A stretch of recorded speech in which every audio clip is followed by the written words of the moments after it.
जय हिंद प्यारे दोस्तों। बहुत बहुत स्वागत है आप सभी का आज की इस वीडियो में। और आज की ये जो स्पेशल वीडियो है ये बहुत ही ज्यादा इंपॉर्टेंट वीडियो होने वाली है बच्चों। क्लास 12th के इकोनॉमिक्स, हिंदी में कहें तो अर्थशास्त्र के सब्जेक्ट के लिए, ठीक है बच्चों। तो जैसा कि आप सभी को पता है कि इकोनॉमिक्स का आपका जो सीबीएसई का बोर्ड का एग्जाम है 2023 के लिए, ये 17 मार्च 2023 को होने वाला है, ठीक है। तो इसके लिए हम क्या करेंगे, इस वीडियो में एक बहुत ही ज्यादा इंपॉर्टेंट सैंपल क्वेश्चन पेपर को यहाँ पे सॉल्व करने वाले। जी हाँ बच्चों, ये जो सैंपल पेपर है इसे मैं आपको line to line even word to word बहुत अच्छे तरीके से समझाऊंगा, जिससे कि इकोनॉमिक्स के बोर्ड की आपकी जो तैयारी है वो बहुत अच्छी हो पाएगी, ठीक है। और बहुत से क्वेश्चन ऐसे होंगे इसमें जिनके आपके बोर्ड में आने के चांसेस बहुत ज्यादा होने वाले, ठीक है। और पूरा का पूरा पेपर आपको हिंदी में तो मैं समझाऊंगा ही, साथ ही इंग्लिश मीडियम के बच्चों के लिए आंसर यहाँ पे प्रोवाइड कर दिए जाएंगे। तो आप सभी वीडियो को कंप्लीटली जरूर देखिएगा। तो आइए शुरुआत करेंगे बिना देरी करते हुए। देखिए, पेपर का जो कोड है आपका वो है 030, ठीक है, यानी कि सब्जेक्ट का। पेपर 3 घंटे का आएगा और पेपर की वेटेज होगी टोटल 80 मार्क्स की, ठीक है। पेपर में टोटल क्वेश्चन होंगे आपके 34। बाकी ये तो पता ही है, साढ़े 10 से 1:30 आपका पेपर होता है, तो 15 मिनट पहले 10-15 पे आपको पेपर पढ़ने को मिल जाता है, ठीक है। अब यहाँ पे हम बात करेंगे अपने पेपर के पैटर्न की, कैसा पेपर हमारा आने वाला है, ठीक है, जो कि सीबीएसई ने ऑलरेडी दिया हुआ है। तो पेपर जो है वो 2 खंड में डिवाइड होगा। जैसे आपकी सिलेबस में 2 बुक है, जैसे खंड ए है आपकी मैक्रो इकोनॉमिक्स की और खंड बी है आपका भारतीय आर्थिक विकास की। तो कैसे कैसे क्वेश्चन होंगे सर इसमें? तो पहले इसमें 20 एमसीक्यू आएंगे, ठीक है। 3 नंबर के 4 क्वेश्चन, 4 नंबर के 6 क्वेश्चन और 6 नंबर के 4 क्वेश्चन। कैसे डिवाइड होंगे सर? इसमें खंड ए में आपके टोटल 10 एमसीक्यू आ जाएंगे इसमें, ठीक है। और 10 एमसीक्यू आपके इसमें आ जाएंगे खंड बी में। 3 नंबर के आपके 2 क्वेश्चन खंड ए में आ जाएंगे और 3 नंबर के 2 क्वेश्चन आपके इसमें आ जाएंगे। फिर 4 नंबर के 6 है ना, तो 4 नंबर के 3 क्वेश्चन आपके खंड ए में और 4 नंबर के 3 क्वेश्चन खंड बी में। और 6 नंबर के 4 क्वेश्चन है बच्चों, तो 6 नंबर के 2 क्वेश्चन खंड ए में और 6 नंबर के 2 क्वेश्चन खंड बी में आ जाएंगे, ठीक है। अब कई बच्चे होते हैं कमेंट बॉक्स में पूछते हैं क्या सर जी चॉइस मिलेगी? अरे हाँ, बिल्कुल चॉइस मिलेगी। देखो, खंड ए में और खंड बी में 3-3 नंबर के हर एक क्वेश्चन में एक एक चॉइस मिलेगी। 4-4 नंबर के एक हर एक क्वेश्चन में एक एक चॉइस मिलेगी। मतलब कि टोटल 4 नंबर के 3 क्वेश्चन है ना, तो दोनों ही सेक्शन में एक एक चॉइस मिल जाएगी। और 6-6 नंबर के 2-2 क्वेश्चन है ना सेक्शन ए और बी में, तो एक चॉइस इसमें और एक चॉइस इसमें मिलेगी। अब जो एमसीक्यू वाला बी वाला पार्ट है ना बच्चों, इसमें 3 क्वेश्चन में आपको चॉइस मिल जाएगी। तो इस तरीके से समझ में आ गया ना आपको कि ये हमारी चॉइसेस का फॉर्मूला बेसिकली होने वाला, ठीक है।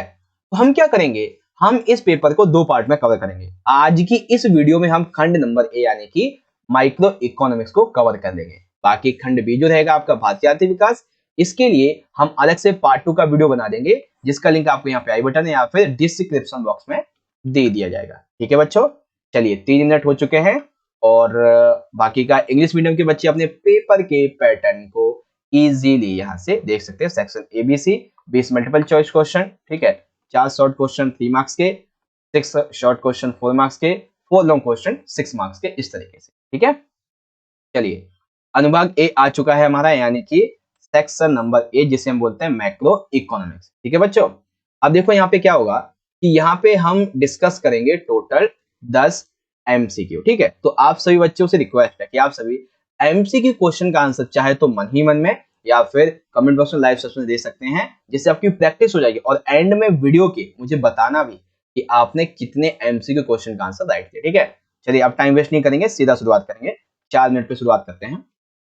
ओके, देखो पहला क्वेश्चन दिया हुआ है, हमें 2 कथन दिए जाएंगे, उन पर विचार करना है। तो पहला कथन क्या है बच्चों?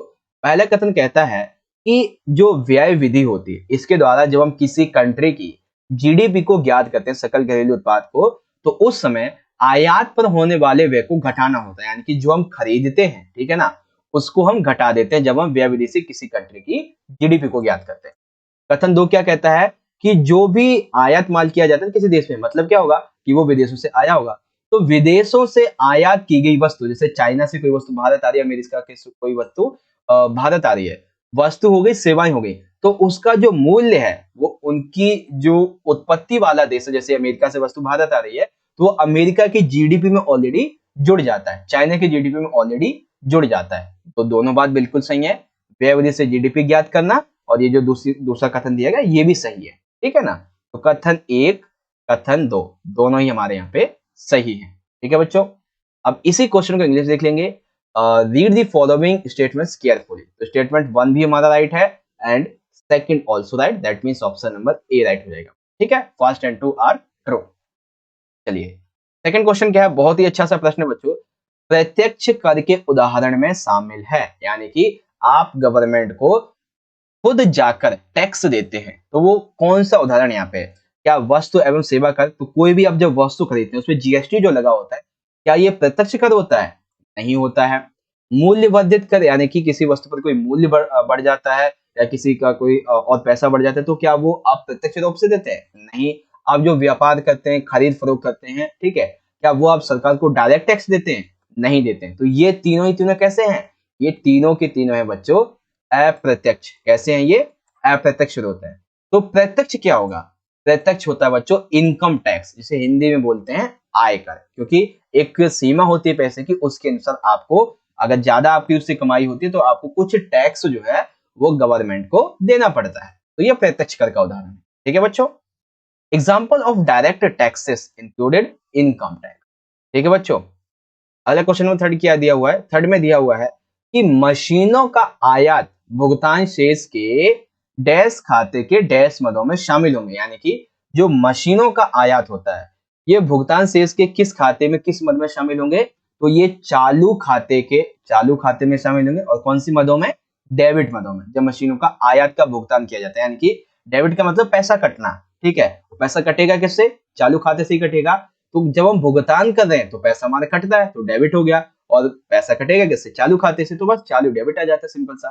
ठीक है ना, तो ये आपका सी वाला ऑप्शन राइट हो जाएगा। ठीक है, import of machinery will be included in the current and items of the debit account of, एक सेकंड, द हाँ ठीक है, इस तरीके से हो जाएगा, करंट डेबिट हो जाएगा इस तरीके से। ठीक है, आगे बात करेंगे।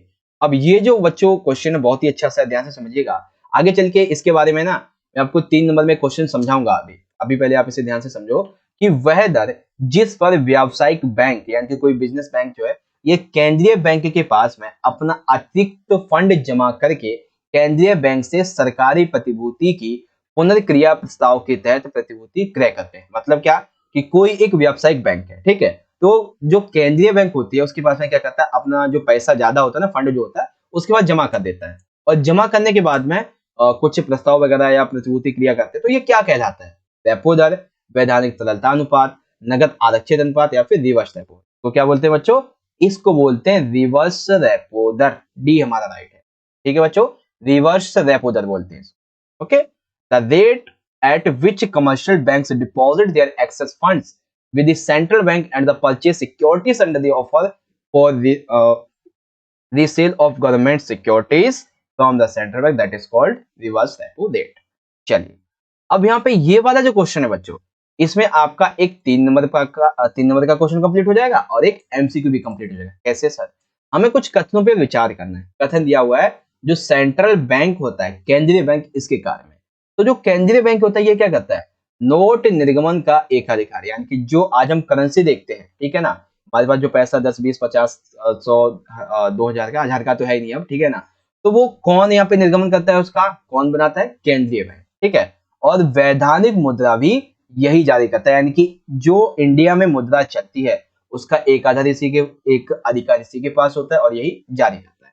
ठीक है, सरकार का बैंकर होता है, अभिकर्ता एवं सलाहकार होता है, यानी कि सरकार के लिए ये उनका एक बैंकर होता है, क्योंकि वो मेनली सभी पैसे यहीं पे जमा करके रखते हैं। और ये सलाहकार भी होता है गवर्नमेंट के लिए कि कब कैसे इकोनॉमी में क्या क्या चेंजेस करना चाहिए, ये भी आ जाता है। एक तरीके से हम ये कह सकते हैं जितनी भी हमारी कंट्री में बैंक्स होती है ये उन सभी बैंकों का हेड होता है एक तरीके से, और उनका पर्यवेक्षक भी करता है। जैसे जो हमारी सेंट्रल गवर्नमेंट होती है ना, उसके अंडर में सारी की सारी स्टेट गवर्नमेंट आती है, ठीक इसी तरीके से केंद्रीय बैंक के अंडर में सारी की सारी बैंक्स आ जाते हैं। ठीक है, और ये सेंट्रल बैंक विदेशी मुद्रा का एकमात्र संग्राहक और संरक्षक भी होता है। ठीक है ना, यहीं पे विदेशी मुद्रा का भंडार मिलेगा आपको। अगर कहीं घूमने जाना है टूर पे, किसी आउट ऑफ कंट्री, अपने बाहर से देश जाना है, तो क्या करना होगा आपको? इंटरनेशनल यानी कि उस देश की जो करेंसी वो चाहिए, तो वो आप केंद्रीय बैंक से ले सकते हैं। कुछ आपको पे करना पड़ेगा एक्स्ट्रा, उसके हिसाब से आप ये ले सकते हैं। ठीक है, तो ये है बच्चों केंद्रीय बैंकों के कार्य। तो मतलब क्या होगा सर? पहला, दूसरा, तीसरा, चौथा, ये हमारा यहाँ पे राइट हो जाएगा। ठीक है, बड़े ध्यान से समझिएगा, सारी चीज मैं आपको ध्यान से समझाऊंगा, टाइम बेसिस से कंज्यूम होगा बट समझ में आएगा बढ़िया तरीके से। सेंट्रल बैंक फंक्शंस के बारे में आपके सामने ये 4 ऑप्शन है, चारों चारों सही है, तो ऑप्शन नंबर ए हमारा राइट हो जाएगा। ठीक है बच्चों, आगे क्या दिया हुआ है, 6 दिया हुआ है यहाँ पे कि राजस्व व्यय में शामिल नहीं है, यानी कि जो एक रेवेन्यू होता है उस संबंध में क्या इसमें शामिल नहीं होता है। तो रेवेन्यू ये सरकार की परिसंपत्तियों में वृद्धि नहीं करते, बिल्कुल ठीक है। ये सरकार के दायित्व में कोई कमी नहीं करते, बिल्कुल ठीक है। ब्याज का भुगतान, आर्थिक सहायता, कानूनी व्यवस्था को बनाए रखने के लिए जो आयकर होता है, राजस्व होता है, उसका खर्चा किया जाता है, ठीक है। लेकिन ये कहना कि जो पॉलिटिकल लीडर्स हैं, जो सरकार है, उसकी परिसंपत्तियों में राजस्व यानी कि जो व्यय आता है वो वृद्धि करता है, ये चीज गलत है भाई, ठीक है ना, ये चीज गलत है। तो बी वाला ये हमारा इसमें शामिल नहीं होगा, ठीक है। Revenue is not included in expenditure, that is they increase the assets of the government, that is not included. Okay बच्चों, चलिए क्वेश्चन नंबर यहाँ पे दिया हुआ है 7, ध्यान से समझिएगा क्या दिया हुआ है कि यदि व्यापार शेष 400 का दिखाता है, यानी कि यदि व्यापार शेष जो है ये 400 रुपए का घाटा दिखा रहा है, व्यापार किया और इसमें घाटा हो गया आपको 400 रुपए का, तो ऐसे में जो दृश्य आयात रुपए है वो 1200 है, तो दृश्य निर्यात कितने होंगे। अरे नहीं समझे, देखो ध्यान से समझना, आपने व्यापार किया, व्यापार करने के बाद में आपको ना 400 रुपए का घाटा मिला, और इसके बाद में आपने दृश्य आयात जो था वो आपका 1200 रुपए हुआ, तो ऐसे में जो दृश्य निर्यात होगा वो कितने होंगे इसमें, ठीक है। तो घाटा 400 है, आयात दृश्य निर्यात इतना है, मतलब कि वो दृश्य आयात हमारे इतना है, तो माइनस कर देंगे, सिंपल सा कितना आ जाएगा 800 आ जाएगा, तो दृश्य निर्यात कितना होगा 800 होगा, ठीक है ना। ये हमारा सी वाला ऑप्शन राइट हो जाएगा। If the trade balance show a credit of RS 400 and the visible imports of RS 1 to मतलब 1200 and then what would be visible exports 800, ठीक है। चलिए अब यहाँ पे क्या करना है, हमें कथनों पे विचार करना है, यहाँ से समझिएगा कथन क्या है। कथन है कि यानी कि अभिकथन कहता है हमारा, मुद्रास्फीति का अंतर आय के पूर्ण रोजगार स्तर पर समग्र मांग वक्र और 45 लाइन के बीच की क्षेत्र दूरी होती है, यानी कि जो मुद्रास्फीति होती है बच्चों, इसका अंतर किसके रूप में होता है, आय का पूर्ण रोजगार स्तर और समग्र मांग वक्र के 45 लाइन की ओर क्षेत्र दूरी पर होता है, बिल्कुल ठीक है भाई। उसके बाद कथन क्या, कथन आर क्या कहते हैं, इनकी कारण बेसिकली सरकार मुद्रास्फीति में अंतर को ठीक करने के लिए संकुचन राजकोषीय नीति का उपयोग करती है, यानी कि अगर मुद्रास्फीति सही नहीं हो पाती है, जैसे में गवर्नमेंट जो वो क्या करती है, संकुचन राजकोषीय नीति को अपनाती है। मतलब सर अभिकथन भी हमारा सही है और कारण भी यहाँ पे सही है, ठीक है ना। तो ए वाला हमारा ऑप्शन यहाँ पे बिल्कुल राइट हो जाएगा, ठीक है बच्चों, समझिए अच्छे तरीके से। इंग्लिश में देखेंगे, असर्शन ठीक है, रीजन ठीक है, दैट मींस ऑप्शन नंबर ए हमारा यहाँ पे बिल्कुल राइट हो जाएगा, ठीक है बच्चों। आगे बात करते हैं, क्वेश्चन नंबर 9 दिया हुआ है, ध्यान से समझिएगा। क्वेश्चन में क्या है कि निम्न में से कौन सा भारत की घरेलू आर्थिक सीमा में शामिल नहीं है, यानी कि भारत की जो इकोनॉमिक बाउंड्री होती है इंडिया की डोमेस्टिक इकोनॉमी में, वो कौन सी इसमें शामिल नहीं है। तो समुद्री सीमा भारत की बिल्कुल शामिल होती है, भारत में स्थित जो भी विदेशी बैंक शाखाएं हैं वो भी शामिल होते हैं, और विदेशों में स्थित जो भारतीय दूतावास होते हैं ये भी शामिल होते हैं। तो अगर आपने थोड़ा ध्यान दिया होगा, मैंने क्या कहा कि विदेशों में स्थित भारतीय दूतावास भारत की आर्थिक सीमा के लिए बहुत ज्यादा जरूरी होते हैं। तो ठीक इसी तरीके से नई दिल्ली में जो विदेशी दूतावास हैं वो भी किसके लिए बेसिकली आर्थिक सीमा होंगे, जो उस कंट्री का होगा, जैसे इसराइल का है, अमेरिका का है, चाइना का दूतावास है, या फिर अनदर जो दूतावास है हमारे भारत में नई दिल्ली में, वो किसके एग्जाम्पल हैं, वो भारतीय आर्थिक सीमा की नहीं बल्कि उस कंट्री के, नेटिव कंट्री के रहेंगे, ठीक है। अब जैसे भारत का दूतावास है अमेरिका में, मान लेते हैं इसराइल में, मान लेते हैं चाइना में एग्जाम्पल के लिए, तो वो जो दूतावास है उनका मेनली कॉन्टेक्ट आर्थिक सीमा किसके अंतर्गत होगी, भारत के अंतर्गत, ये चीजें, ठीक है ना। कौन सा होगा, ए वाला। Which of the following is not included in the domestic economy boundary of India for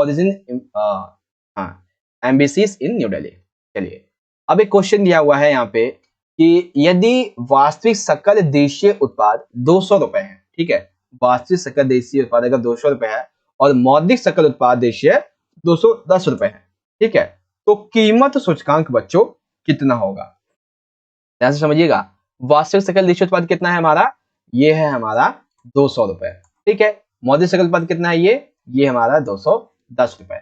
तो अब हमें क्या पहचानना है कि इसमें जो सूचकांक की कीमत वो कितना निकलेगा, तो सूचकांक कीमत निकलेगा बच्चों हमारा यहाँ पे टोटल 105 रुपए। कितना निकलेगा, 105 निकलेगा। तो ऑप्शन नंबर हमारा यहाँ पे बी राइट हो जाएगा। ठीक है बच्चों, आई होप बढ़िया तरीके से आपको समझ में आ गया होगा। तो इस तरह से आपका ये वाला राइट हो जाएगा। ठीक है, तो यहां तक हमने अपने 10 MCQ बच्चों कर लिए हैं कंप्लीट। ठीक है, अब हम बात करने वाले हैं अपने 3-3 नंबर के क्वेश्चन के बारे में। ठीक है, तो ध्यान से समझिएगा।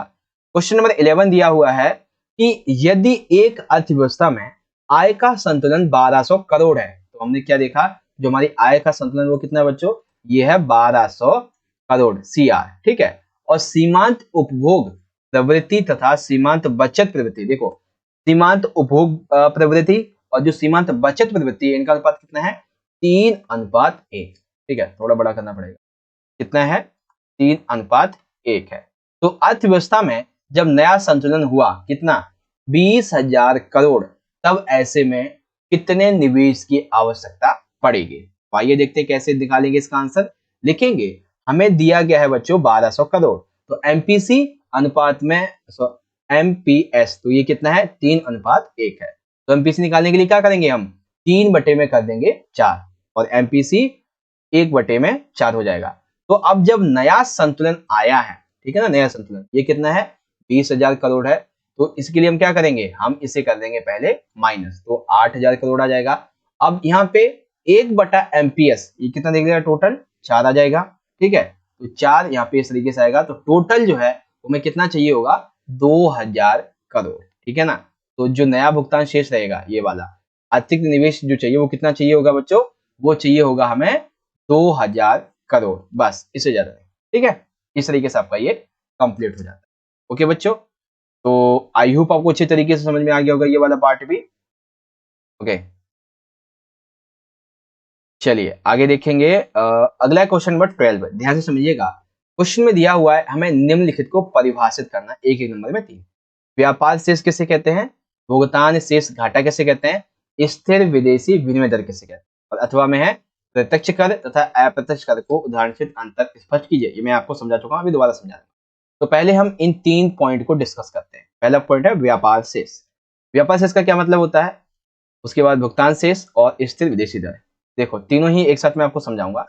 व्यापार शेष किसी देश के सामान्य निवासियों और शेष विश्व के बीच दृश्य मदों यानी कि जो वस्तु हैं इनके आयात तथा निर्यात का अंतर। व्यापार शेष का मतलब क्या होगा कि जो वैश्वीकरण होता है ना बच्चों, सिंपल सा आप समझ लो कि वैश्वीकरण के द्वारा जो सामान्य लोग देशों में रह रहे होते हैं उनके बीच में वस्तु का जो आयात निर्यात होता है ना, कहाँ पे कम हो रहा है, कहाँ पे ज्यादा हो रहा है, कहाँ पे ज्यादा पैसों का, कहाँ पे कम पैसों का।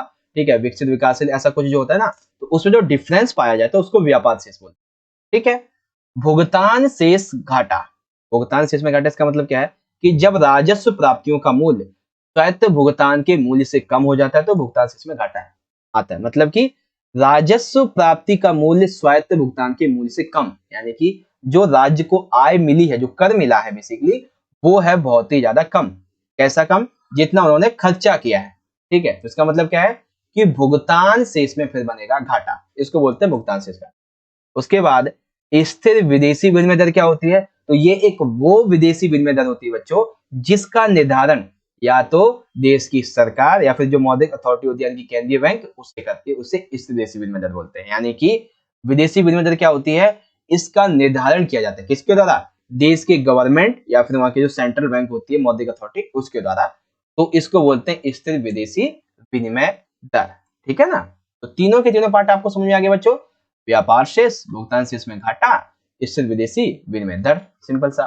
ठीक है, आगे क्या दिया हुआ है, प्रत्यक्ष कर तथा अप्रत्यक्ष कर में उदाहरण की सहायता से अंतर कीजिए। ठीक है ना, तो क्या है ये, आइए करके समझेंगे अच्छे तरीके से।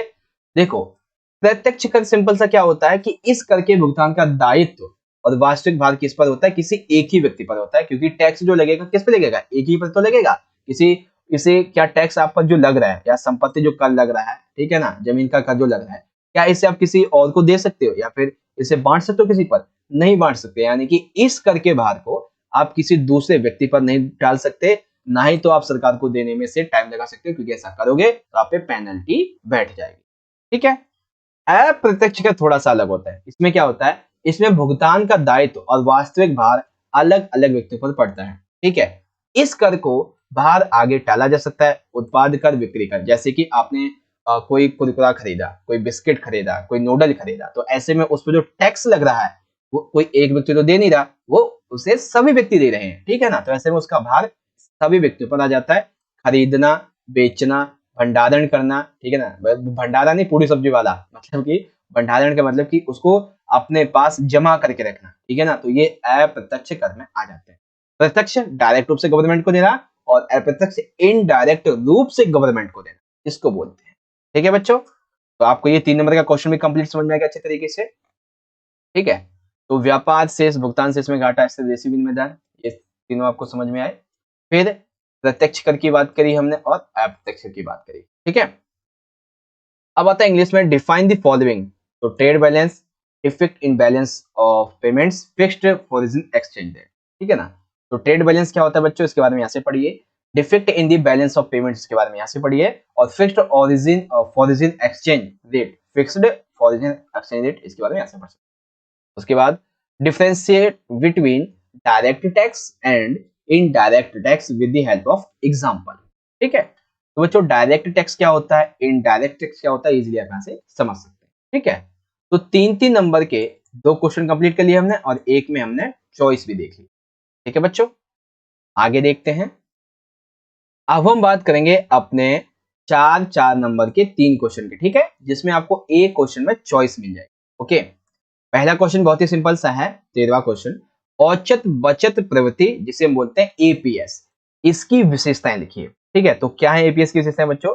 सबसे पहली, एपीएस जो है ये कभी भी इकाई या फिर इकाई से अधिक नहीं होगा, इकाई के बराबर भी नहीं होगा, ना ही उससे अधिक होगा। क्यों भाई? क्योंकि कभी भी जो बचत आय होती है, ये ना तो कभी भी जो बचत होती है बच्चों, हम जो पैसा बचाते हैं, वो कभी भी आय के बराबर नहीं हो सकती है, ना ही तो हमारी आय से अधिक हो सकती है। मान लेते हैं कि आपका जो पैसा है, आप जो कमा रहे हैं, ठीक है ना, आपकी आय जो है वो 100 रुपया है। ठीक है, तो ऐसे में जो बचत है वो कभी भी पूरी 100 रुपए नहीं हो सकती है। और जब 100 रुपए कमा ही रहे हैं तो क्या 101 रुपए बचत होगी आपकी? नहीं होगी।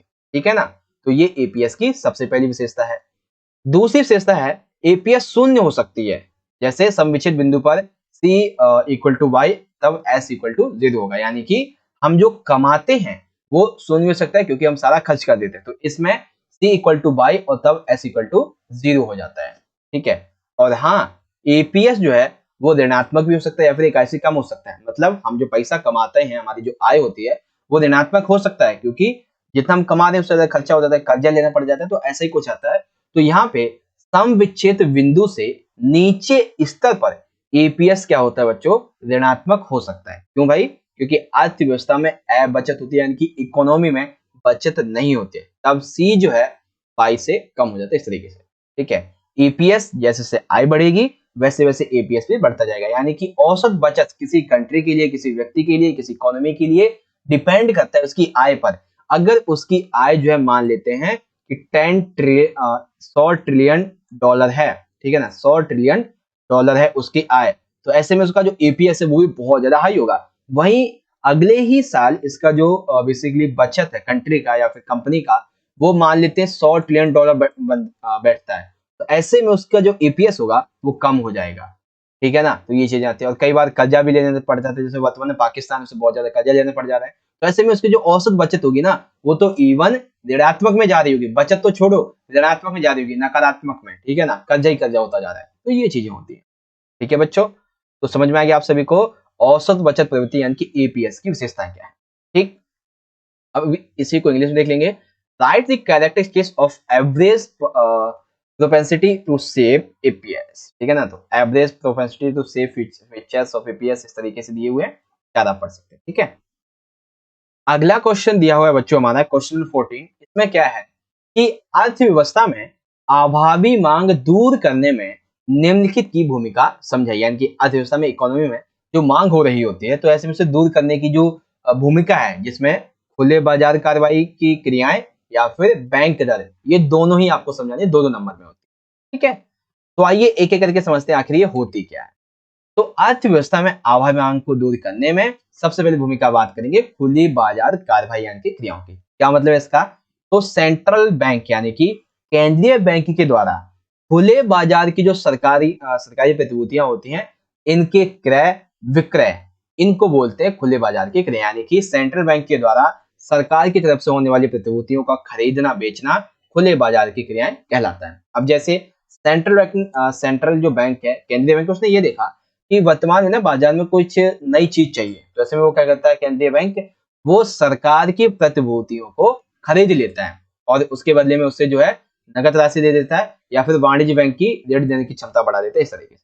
ठीक है, और जब ऐसा होता है तो क्या होता है भाई, जो समग्र मांग होती है ये बढ़ जाती है और अभावी मांग ठीक हो जाती है। जो मांग उस समय हो रही होती है वो बढ़ जाती है, और मतलब वो ठीक हो जाती है बेसिकली, और समग्र मांग पूरी हो जाती है। बैंक दर क्या होता है? तो बैंक दर ये वह ब्याज की दर है जिस पर जो सेंट्रल बैंक है, ये वाणिज्य बैंक यानी कि जो व्यापारिक बैंक होते हैं, इन सभी को दीर्घ काल के लिए उधार देता है। जैसे मान लेते हैं कि ये एक ए जो है ये हमारी केंद्रीय बैंक है, और यहाँ पे वाणिज्य बैंक है, ये मान लेते हैं बी, ठीक है ना, ये वाणिज्य बैंक है। तो ये ए जो है इसे दीर्घकालीन के लिए क्या देता है, बेसिकली उधार देता है। तो ऐसे में जो ये बिजनेस वाला बैंक होगा ना, अभावी मांग की स्थिति में केंद्रीय बैंक बैंक का दर घटा देता है, यानी कि जब मांग कम होती है तो ब्याज दर जो होता है उसे कम कर देता है, लेकिन जब मांग ज्यादा होती है तो ब्याज दर को ये बढ़ा देते हैं। ठीक है, फलस्वरूप क्या होता है, जब ब्याज दर घटा देंगे, मान लेते हैं आपको लोन चाहिए किसी बैंक से, और उसने बोला कि हम नॉर्मली पहले जो लोन देते थे वो इस तरीके से देते थे कि 100 रुपए पे 2 रुपया लोन, ठीक है, लेकिन मतलब 2 रुपया ज्यादा लगेगा, लेकिन अब उसने बोला कि 100 रुपए पे 1 रुपया ज्यादा लगेगा, तो ज्यादा से ज्यादा लोग ऋण लेंगे, तो इससे क्या होगा, जो समग्र मांग है वो बढ़ जाएगी और अभावी मांग कम हो जाएगी। सिंपल सा ये चीजें होती है। तो खुली बाजार की कार्यवाही और बैंक दर, ब्याज दर जिसे हम बोल सकते हैं, ये चीजें आ जाती। ठीक है, अब इसी में है हमारा दूसरा क्वेश्चन। क्या है सर? एक अर्थव्यवस्था में एक सेकेंड, अस्फीतिकारी अंतराल दूर करने में निम्नलिखित की भूमिका को समझाइए। आइए समझते हैं क्या होता है। तो सबसे पहले है सार्वजनिक व्यय को समझाना है अस्फीतिकारी अंतराल दूर करने के लिए, और वैध आरक्षित अनुपात यानी कि LLR, इसको समझाना है। एक एक करके दोनों को समझेंगे। देखिए, सबसे पहले हम क्या बात करेंगे, सबसे पहले हम बात करेंगे एक अर्थव्यवस्था में अस्फीति अंतराल को दूर करने के लिए सार्वजनिक व्यय की भूमिका। कैसे? अस्फीति अंतराल अथवा अभावी मांग की स्थिति में सरकार को सार्वजनिक खर्च में वृद्धि करनी चाहिए, जैसे कि भवन निर्माण, पुल व सड़कों का निर्माण करना। यानी कि अस्फीति अंतराल या फिर अभावी मांग की स्थिति में सरकार को क्या करना चाहिए, जो सार्वजनिक खर्चे होते हैं इनमें वृद्धि कर दो, जैसे कि भवन निर्माण किया जा रहा है उसमें वृद्धि कर दो खर्चे में, ठीक है, पुल व सड़क का निर्माण किया जा रहा है तो उसमें कर दो। तो इससे क्या होगा बच्चों, लोगों को मिलेगा इन सब चीजों से रोजगार, और जब लोगों को रोजगार मिलेगा तो इससे लोगों को पैसा मिलेगा, पैसा मिलेगा तो क्या होगा, लोग जो है वो किसी वस्तु को खरीदेंगे, तो लोगों की क्रय शक्ति बढ़ेगी और जो अस्फीतिकारी अंतराल है ये दूर हो जाएगा, और दूर होगा तो मांग बढ़ जाएगी, समग्र मांग बढ़ेगी, ये चीजें। ठीक है, फिर LLR यानी कि वैध आरक्षण अनुपात की बात आती है, तो उसमें क्या होता है, इससे अभिप्राय जमाव के एक न्यूनतम प्रतिशत से है, जिसे व्यापारिक बैंक अनिवार्य रूप से नकदी के रूप में बैंक केंद्रीय बैंक के पास या फिर अपने पास रिजर्व रखते हैं। मतलब क्या है, ये जो वैध आरक्षित अनुपात है, इसका मतलब क्या है, देखो आरक्षित यानी कि कहीं ना कहीं ये आरक्षित होगा, तो इसका अभिप्राय उन जमाओं के एक न्यूनतम प्रतिशत से होता है, जिसे जो बिजनेस बैंक होते हैं, व्यापारी बैंक होते हैं, ये अनिवार्य रूप से नकदी के रूप में किसके पास रखते हैं, केंद्रीय बैंक के पास रखते हैं या फिर रिजर्व बैंक के पास रखते हैं। ठीक है, अस्फीतिकारी अंतराल या फिर जिसे हम बेसिकली बोल सकते हैं अभावी मांग की स्थिति में क्या होता है कि जो केंद्रीय बैंक है वो अपने LLR को कम कर देता है। फलस्वरूप क्या होता है, बैंकों के द्वारा ऋण लेने के लिए कोष की उपलब्धता बढ़ जाती है और समग्र मांग बढ़ती है, अभावी मांग दूर हो जाती है। ठीक है ना, मेनली ये आपके 4 नंबर के 2 क्वेश्चन थे ये मांग के बारे में। आई होप आपको अच्छी तरीके से समझ में आ गया होगा। ठीक है, अब यहाँ पे क्वेश्चन आएगा इंग्लिश में, explain the role of following in the removing deficient demand in economy. तो open market operations and bank rate, इसके बारे में तो देख लेंगे। तो सबसे पहले है ओपन मार्केट ऑपरेशंस के बारे में, यहाँ पे दिया हुआ है बैंक रेट के बारे में। ठीक है, अगला क्या दिया हुआ है, explain the role of the following in bridging the, इस तरीके से दिया हुआ है, पब्लिक एक्सपेंडिचर एंड वैदिक रिजर्व रेशियो LLR। ठीक है, दोनों को आप इजीली यहाँ से देख सकते हैं। ठीक है बच्चों, क्वेश्चन नंबर 15 बहुत ही अच्छा सा क्वेश्चन है, बहुत ही आसान सा है कि केंद्रीय बैंकों का कार्य होता है मुद्रा जारी करना।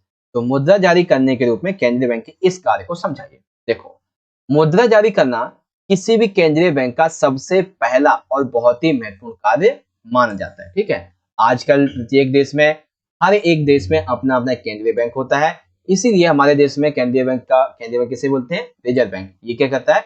ये नोटों के निर्गमन का इसके पास एक अधिकार होता है, और इसका कार्य इतना अधिक महत्व हो गया है कि केंद्रीय बैंक को निर्गमन बैंक भी कहा जाता है।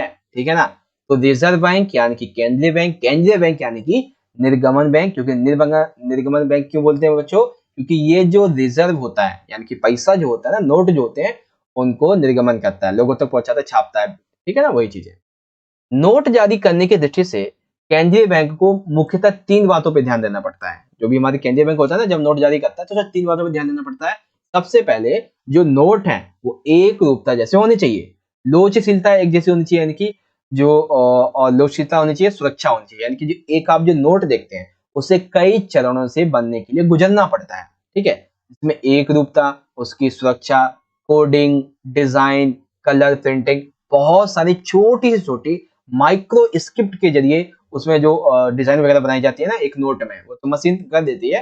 तो वही चीज यहाँ पे आती है कि आवश्यकता के अनुसार मुद्रा की मात्रा तय की जाती है कि कितना पैसा छापना है, कितना पैसा नहीं छापना, ये चीज है। ठीक, फिर क्या है? रिजर्व बैंक मुद्रा की वृद्धि को एक सीमा के भीतर बना रखने का प्रयत्न करता है, और इस प्रकार स्फीतिकारी दबावों को नियंत्रण में रखते हैं। मतलब जो रिजर्व बैंक होता है वो ये देखता है कि हमें कितना पैसा देश के लिए चाहिए, उस आधार पे ये उतने पैसे छाप लेते हैं। इससे क्या होता है कि स्फीतिकारी दबाव जो होता है उस पर नियंत्रण पाया जा सकता है। ठीक है बच्चों, कंप्लीट। अब इसको दोबारा देख लेना कि केंद्रीय बैंक के मुख्य जो कार्य इसके बारे में, मुद्रा जारी करने। तो ये आपका इंग्लिश में आ जाता है the function of the central bank issuance of currency के बारे में। ये 4 पॉइंट आपके यहाँ पे आ जाते हैं। ठीक है, तो यहाँ पे हमारे 4 नंबर के जो 3 क्वेश्चन थे ये भी कंप्लीट हो गए। अब हम बात करेंगे 6 नंबर के 2 क्वेश्चन के बारे में, जिसमें एक में चॉइस मिलेगी। तो पहले में ही चॉइस है, देखते हैं क्या दिया हुआ है। दिया हुआ है मुद्रा यानी कि साख निर्माण से आप क्या समझते हैं? एक संरचना उदाहरण की सहायता से जो व्यापारिक बैंक होते हैं इनके द्वारा किए जाने वाले मुद्रा निर्माण की प्रक्रिया को समझाइए। तो मुद्रा यानी कि साख निर्माण होता क्या है ये समझाना है, और मुद्रा निर्माण की जो प्रक्रिया है एक उदाहरण के साथ समझानी है व्यापारिक बैंक के द्वारा। ठीक है, तो आइए समझते हैं कैसे करेंगे। तो सबसे पहले दिया हुआ है मुद्रा साख यानी कि मुद्रा निर्माण क्या होता है। क्या होता है भाई? तो ये देखो लिखा हुआ है कि मुद्रा निर्माण को एक ऐसी प्रक्रिया के रूप में व्यक्त किया जाता है जिसके अंतर्गत एक व्यापारिक बैंक अपने निक्षेपों के आधार पर कई गुना ऋण प्रदान करने की अर्थव्यवस्था में मुद्रा की पूर्ति में वृद्धि करता है। या मुद्रा साख निर्माण का मतलब क्या हो गया कि ये कैसी प्रक्रिया होती है बच्चों, जिसमें कोई भी बिजनेस बैंक, व्यापारिक बैंक क्या करती है, अपनी क्षमता के आधार पर कई गुना ऋण प्रदान करती है अर्थव्यवस्था में, जिससे मुद्रा की पूर्ति हो जाती है। ठीक है, बेसिकली जो भी व्यापारिक बैंक होते हैं इसके द्वारा किया जाने वाला जो मुद्रा का निर्माण है वो मेनली 2 बातों पर निर्भर करता है। कौन कौन सी? एक होती है प्राथमिक जमाएं और एक होती है वैधानिक कोष अनुपात LLR। ठीक है, और ये साख गुणांक के तरीके से आता है। मुद्रा निर्माण की जो व्याख्या है वो कुछ इस तरीके से आती है। कैसे? जैसे मानते हैं कि अर्थव्यवस्था में जो प्रारंभिक जमाएं हैं वो है 1000 रुपए। ठीक है, और जो वैध आरक्षित अनुपात है वो है 20% या फिर 0.2%। जैसे 1% में अगर हम देखें ना तो 20% कितना हो गया? 0.2। अर्थव्यवस्था में कुल व्यय राशि पुनः बैंकों में जमा कर दी जाती है। अब ध्यान से समझिएगा, माना कि हमारी जो प्राथमिक जमा है मुद्रा निर्माण के संबंध में वो है हमारी 1000 रुपए। ठीक है, तो बैंक इस जमा से 200 रुपए क्या करती है, रिजर्व के रूप में अपने पास रख लेती है। जैसे आपने किसी बैंक में अपने जो है 1000 रुपए जमा कर दिए, ठीक है ना, तो ऐसे में बैंक आपके पैसों को पूरी तरीके से बैंक में नहीं रखती, उसका 200 रुपया अपने पास रख लेती है, बाकी 800 रुपया जो है वो उधार दे देती है। इसे जो जो भी लोन वगैरह लेता है उसे देती है। ये 800 रुपए जो आपके ही थे लेकिन अभी वो आपके नहीं बैंक में है, और बैंक ने क्या किया, उसे उधार दे दिया है। तो 800 रुपए अर्थव्यवस्था में होने के पश्चात पुनः बैंक में वापस जमा हो जाएंगे। इस तरीके से व्यापार की कुल जमाएं 800 रुपए का 20% अर्थात 160 रुपए रिजर्व रखकर 640 उधार दिया जाता है। यानी कि 800 रुपए जब किसी व्यक्ति को उधार दिया है तो वो क्या करता है, वो किसी को देगा तो वो आके बैंक में जमा करेगा। तो 800 रुपए का 20% जो है वो 160 रुपए अपने पास रख लेगा, बाकी 640 को फिर से दूसरी बैंकों से उधार दे देती है। ठीक है, और यह कार्य पुनः बैंक की जमा में वृद्धि करेगा और यह निरंतर प्रक्रिया चलती रहेगी। एग्जाम्पल के लिए मैं आपको बताऊं कि मान लेते हैं कि आपने जो है टोटल 1000 रुपए इस ए बैंक में दिए, तो बैंक क्या करती है, 1000 रुपए को अपने पास नहीं रखती है, इसमें से 20% यानी कि 200 रुपए अपने पास रख लिए, बाकी के जो 800 रुपए हैं वो उससे किसी को उधार दे देता है। अब वो उधार देता है तो वही बैंक में जमा करता है, तो ये जो है 160 अपने पास रखता है 20%, 640 वापस दे देता है। और वो भी इस तरीके से पैसा जो बैंक में ही रहता है एक तरीके से। ठीक है ना, यहाँ पे कैसे निकालते हैं इसे, हम निकालते हैं कुल मुद्रा निर्माण। कैसे निकालेंगे, प्रारंभिक जमा और साख गुणांक। तो प्रारंभिक जमा कितनी थी, 1000 की एक हुई थी और गुणांक कितना 0.2 यानी कि टोटल 5000 रुपए यहाँ पे आ जाता। ठीक है ना, तो ये है हमारा कंप्लीट इंफॉर्मेशनल वीडियो जो आपको समझ में आ गया मुद्रा यानी कि साख का निर्माण व्यापारिक बैंक के द्वारा कैसे किया जाता है। ठीक है बच्चों, कंप्लीट अच्छे तरीके से समझ में आ गया होगा, एकदम आसान तरीके से जब एग्जांपल दिया मैंने। ठीक है, सेकंड, साख नियंत्रण के किन्हीं 3 उपकरणों को स्पष्ट कीजिए। तो साख नियंत्रण के बहुत से उपकरण होते हैं, जिसमें सबसे पहला है बच्चों रेपो दर। साख नियंत्रण का सबसे उपकरण है सबसे पहला रेपो दर। रेपो दर होती क्या है, तो ये ब्याज की वह दर होती है जिस पर कोई भी सेंट्रल बैंक वैधानिक तरलता अनुपात की प्रतिभूतियों की अतिरिक्त शेष प्रतिभूति पर पुनर्क्रय प्रस्ताव के बदले व्यावसायिक बैंकों को अल्पकाल के लिए ऋण प्रदान करता है, जिसे रेपो दर बोलते हैं। सिंपल सी बात है, रेपो दर का मतलब क्या हो गया कि ये जो है ये ब्याज की वो दर है जिसे कोई भी सेंट्रल बैंक किसी व्यक्ति को, किसी एनजीओ को, किसी बिजनेस पार्टी को, पॉलिटिकल पार्टी वटा जो भी है, तो उससे जब ऋण देता है, लेकिन ऋण जो देता है उधार देता है वो एक निश्चित काल के लिए होता है और इसका काल बहुत ही ज्यादा कम होता है। ठीक है, अल्पकाल होता है। फिर आता है बैंक दर। ये क्या होती है, जिस दर पर देश का जो केंद्रीय बैंक है ये व्यापारिक बैंक को बहुत लंबे समय तक ऋण देता है, उसको बैंक दर बोलते हैं। ठीक, के बाद क्या है, नकद आरक्षित दर, जिसे हम CRR बोलते हैं। तो ये क्या होती है, प्रत्येक व्यापारिक बैंक यानी कि वाणिज्यिक बैंक अपने पास कुल जमा राशियों का एक न्यूनतम अनुपात रखती है। न्यूनतम अनुपात क्या करती है, ये केंद्रीय बैंक के पास में कानून जमा करना पड़ता है। मतलब कोई भी जो व्यापारिक बैंक होती है इसके पास में जो पैसा जितना ज्यादा होगा उससे उतना ही ज्यादा पैसा किसके पास रखना पड़ता है, जो केंद्रीय बैंक होते हैं ना उसके पास में। यह सरकार का नियम होता है। इसे क्या बोलते हैं, नकद आरक्षित अनुपात। यानी कि आपके पास पैसा तो है लेकिन वो पैसा आपके पास ना होकर केंद्रीय बैंक के पास में कानूनी तौर पर जमा है, इसीलिए इसको नकद होते हुए भी आपके पास ना होकर दूसरी जगह लेकिन वो आरक्षित है, तभी इसे नकद आरक्षित अनुपात कहा जाता है। बाकी रिवर्स जो रेपो की बात है ये मैं आपको बता ही चुका हूँ। ये वो दर होती है जिस पर व्यावसायिक बैंक केंद्रीय बैंक के पास में अपना जो अतिरिक्त फंड होता है उसे जमा कर देती है। और कुछ एक दो बातें है यहाँ पे आप देखिए। ठीक है, तो ये कंप्लीट आपको समझ में आ गया। 6 नंबर के दो क्वेश्चन आपके कौन कौन से, मुद्रा साख निर्माण से क्या अभिप्राय है और इसकी प्रक्रिया समझाइए, मैंने आपको समझा दिया। के बाद में फिर हमने देखा साख नियंत्रण के उपकरण क्या क्या। ठीक है, चलिए इंग्लिश में देखेंगे। What is mean by money credit creation, explain the process of money creation bye commercial banks with the help of structured example. ठीक है ना, तो मनी क्रिएशन क्या है उसके बारे में, जो करेंसी फॉर्मेशन है इसको कैसे एक्सप्लेन करते हैं इसके बारे में देख लेंगे। And the last, explain any 3 tools of credit control. ठीक है, तो क्रेडिट कंट्रोल के लिए जो 3 टूल्स बताए गए वो मैंने आपको यहाँ पे 4 बता दिए हैं। रेपो दर, बैंक दर, cash reserve ratio CRR and reserve repo rate, इस तरीके। ठीक है, 6 नंबर का हमारा आखिरी क्वेश्चन है, उसके बाद में यहाँ पे जो है वो आगे बढ़ेंगे हम। क्वेश्चन दिया हुआ है, विदेशी मुद्रा की पूर्ति तथा विदेशी मुद्रा की मांग के स्रोतों का वर्णन कीजिए। यानी कि विदेशी जो मुद्रा होती है, जो फॉरेन करेंसी होती है, इसके स्रोत क्या क्या होते हैं। ठीक है, उसके बाद में विदेशी मुद्रा, जो विदेशी मुद्रा इसके स्रोत क्या होते हैं। एक क्या है, एक है विदेशी मुद्रा क्यों मांगी जाती है, इसके स्रोत, और एक ये है कि उस मांगी गई विदेशी मुद्रा को कैसे पूरा किया जा सकता है, ये बात है। ध्यान से समझिएगा। विदेशी मुद्रा की मांग के स्रोत क्या होते हैं? तो सबसे पहले विदेश में वस्तु तथा सेवाएं खरीदने के लिए, मतलब कि अगर कोई व्यक्ति टूरिज्म के जरिए, बिजनेस के जरिए कहीं अंदर कंट्री में जा रहा है, तो वहां पे उसे वस्तुएं खरीदनी होंगी, सेवाएं खरीदनी होंगी, होटल्स, मोटेल्स, गाड़ी, वटेवर जो भी चाहिए होगा, तो उसे यहाँ पे उस करेंसी का उपयोग करना होगा। तो ये किसी देश में, उस देश में जाने के लिए उस देश की करेंसी चाहिए। एग्जाम्पल के लिए, आप इंडियंस हैं और आपको जाना है अमेरिका, ठीक है, तो आपको अमेरिका में खर्च करने के लिए अमेरिकन जो डॉलर है वो चाहिए। तो डॉलर आपको इंडियन जो बैंक है ना, वो क्या बोलते हैं, सबसे बड़ी बैंक केंद्रीय बैंक, वहां से लेना पड़ेगा। तो इसलिए विदेशी मुद्रा की मांग होती है। आगे, विदेशों में वित्तीय परिसंपत्तियां जैसे बांड, शेयर खरीदने के लिए, यानी कि आपने देखा होगा आजकल तो ऑनलाइन हो जाता है कि आप जो है किसी भी पैसा लगा सकते हैं कंपनी वगैरह में, ठीक है।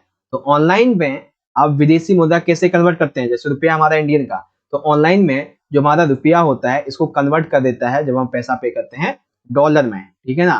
तो भी उस विदेशी मुद्रा होते हैं, डॉलर हो गया, दिनार हो गया, ठीक है, इंडियन रुपी हो गया, इंडियन रुपी, दिनार, और कुवैती दिनार हो गया, ठीक है ना, रूबल हो गया, इस तरीके से तो डिवाइड कर देता है, ठीक। उसके बाद में विदेशी मुद्राओं के मूल्यों पर सट्टेबाजी, कई बार ऐसा भी होता है कि सट्टेबाजी का मतलब जो शेयर मार्केट होता है एक तरीके से, वही बात आ जाती है। उसके बाद में कहीं आप विदेश में गए, जैसे मेनली व्यक्ति दुबई जाते हैं, तो दुबई में जाते हैं, उनके लिए वहां पे पैसा चाहिए दुबई का, तो क्या करते हैं दुबई जाके मेनली 3 से 4 साल तक वो दुकान खोलते हैं, मकान खरीदते हैं, फैक्ट्री बनाते हैं, अपना कोई बिजनेस खोलते हैं। तो उसके लिए क्या चाहिए उन्हें? उन्हें चाहिए होता है विदेशी पैसा। तो वो कहाँ मिलेगा? या तो उसी कंट्री में जाकर, या तो वो जो है इसी देश में अपने जो केंद्रीय बैंक होता है ना उसके द्वारा। तो ये चीजें आती है, ठीक है।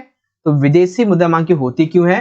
विदेश में वस्तुएं सेवा खरीदने के लिए, वित्तीय परिसंपत्तियां, मुद्रा मूल्यों की सट्टेबाजी, प्रत्यक्ष निवेश के लिए।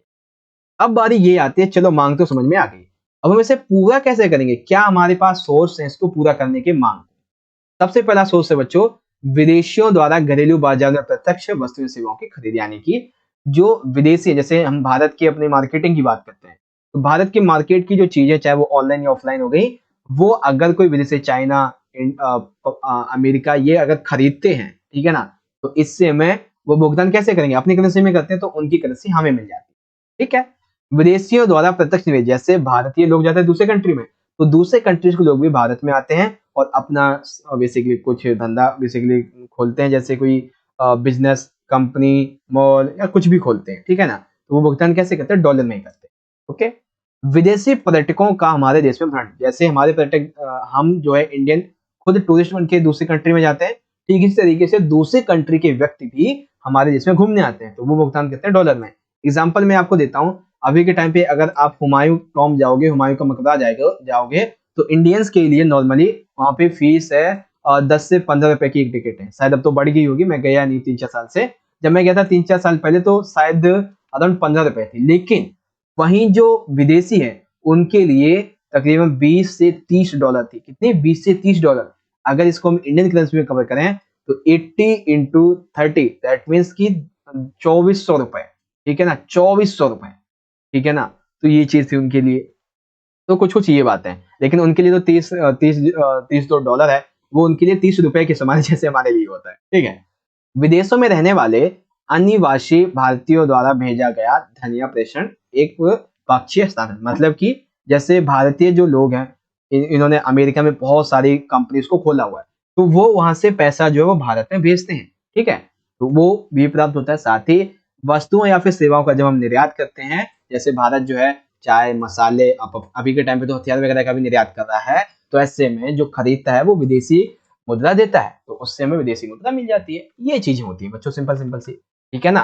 तो देखो मेरे हिसाब से जितना था मैंने आपको समझा दिया यहाँ पे, विदेशी मुद्रा की मांग के स्रोत, विदेशी मुद्रा की पूर्ति के स्रोत, ठीक है। अभी इंग्लिश में देखेंगे, describe the source of foreign exchange supply and foreign exchange demand.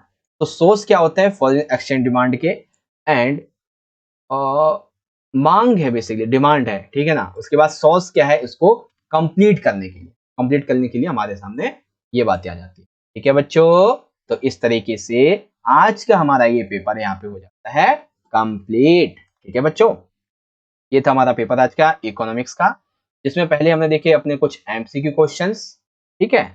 फिर देखिए हमने यहाँ पे अपने बड़े बड़े क्वेश्चंस, 3-3 नंबर के क्वेश्चन देखे हमने। फिर यहाँ पे हमने देखे अपने 4-4 नंबर के क्वेश्चंस, ठीक है। बहुत ही बढ़िया बढ़िया प्रश्न थे।